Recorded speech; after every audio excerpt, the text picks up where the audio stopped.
it felt like you almost had like a laboratory down in the town where you had your own little club, and you know, you'd play some beats in there, and then you'd see how the crowd react, and then you'd come back in here, and and like you're a mad scientist, but you also had that practical, you know, feedback loop. Well, I was really lucky because I had, by then I'd been a DJ for 10 years, so I was quite experienced as a DJ.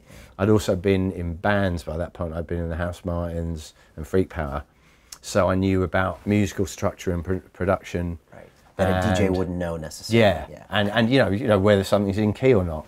You know, people do mixes. I'm like, yeah, it's not actually in key. That's quite painful to the ear. And they're like, what do you mean?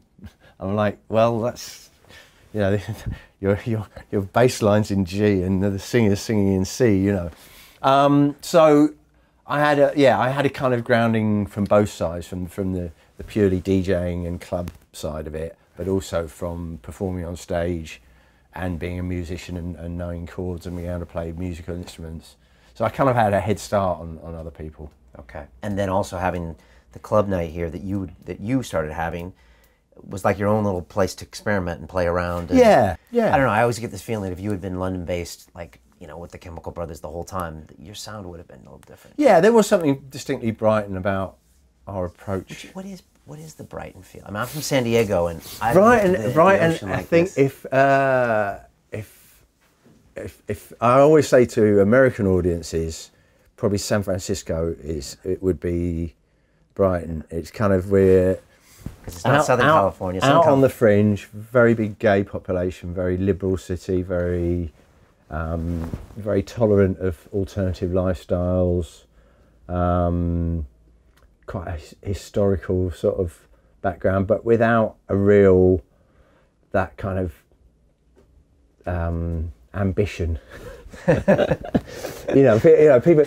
Anyway, you know, if you go to New York, everyone's ambitious. Everybody there is trying to earn a buck or get themselves noticed. Or people in Brighton, we come here just to have fun and hang out. And if you get noticed, that's great. But we kind of come here to be within reach of London.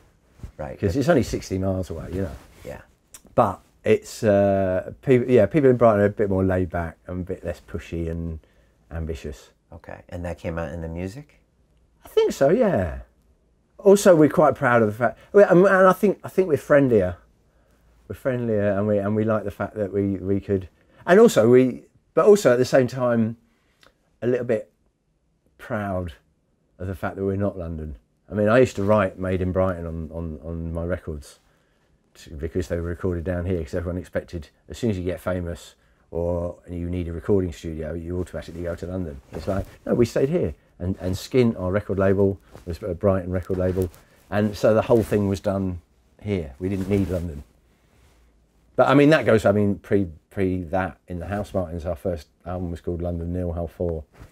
You know, the wind-up had started, even in those days. You're always representing Brighton. And it's... Well, just a little bit. Well, just kind of, a lot of people in London think it's the centre of the universe in a way that, you know, a lot of capital cities do, and they don't believe that anything of any interest or note happens outside their city.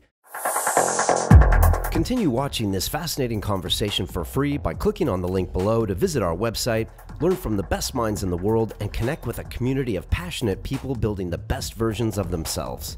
Just click on the link below, and I'll see you on the inside.